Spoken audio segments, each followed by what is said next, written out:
across Thedas, and no one, absolutely no one, save the truly heroic or the truly desperate, wanted to become a member. Valya wasn't sure which she was, but she knew she didn't want to die fighting Templars, and she knew the Grey Wardens, even more than the Circle of Magi, offered a place where an elf could stand equal to any human. Nowhere else in Thedas could give her that.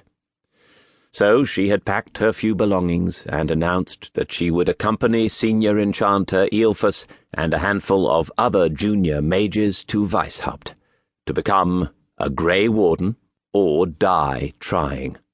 Now, under Broken Tooth's shadow, she could see the others regretting their decisions. It was as plain as the fear they tried so hard to hide. Templars were fanatics, but they were still men. They could be reasoned with, cajoled, bullied, bribed. There would be none of that with darkspawn, only a hard life and a sure death. Valya stepped forward, starting on the steep, long road to Weishaupt's gates. It was late afternoon when they turned onto the path to Weishaupt, but it was fully dark by the time they reached its gates. Twice Aelfus had called a halt for water and rest. Life in the Circle's tower, with all those endless, spiralling stairs, had kept the senior enchanter reasonably fit for his age, but there was nothing in any Circle of Magi that approximated the road up Broken Tooth. 1,000 feet of vertical distance separated Weishaupt's gate from the dusty earth. The path that climbed up all that stone was at least 3 miles of hard switchbacks, punctuated by ancient carved steps where the slope was too steep to run smooth. Each step had been worn down by the boots of countless Grey Wardens through the centuries, leaving shallow bowls that sent up little puffs of bone-coloured dust as the mages' robes whisked across them. Narrow benches were carved into the stone at 2 wider points along the path, offering a Spartan respite, but otherwise there was no comfort to be had on the journey up. Nor was there meant to be. The thin black slits of archers' windows stared down at them, pointedly foreboding, but they hardly needed to be there. Anyone who tried walking up the path under the sun's full glare would have been defeated by heat and wind long before coming into bowshot. Even in the coolness of twilight, the walk was punishing.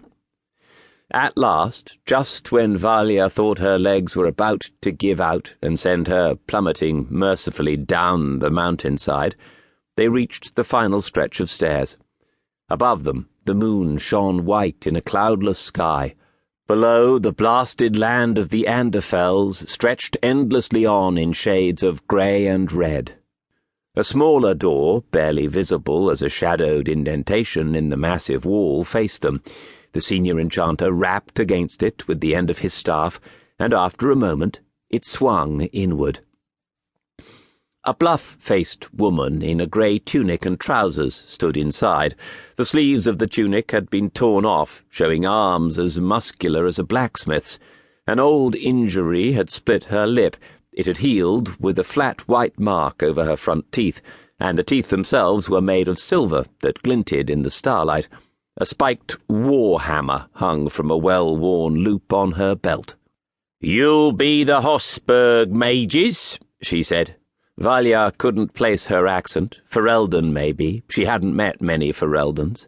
Senior Enchanter Aelfus bowed his head graciously, despite his weariness. "We are." "Come in. I'll show you to your rooms. There'll be wash-water if you want it, and food. Rest for tonight. In the morning we can talk over what you'll be doing." "Of course," the Senior Enchanter said. "May I ask your name? I am Senior Enchanter Aelfus of the Hossberg Circle, or I was. I suppose I don't know if I still am. My companions are Valya, Berith, Pardine, and Sika. They are young, but all very good. We have come to offer our skills to your cause." "Shall we?" the silver-toothed woman said. "We'll make good use of your talents." She stepped back into the fortress, receding into darkness. Aelfus lowered his staff, speaking a word, and the gem on its head began to glow softly.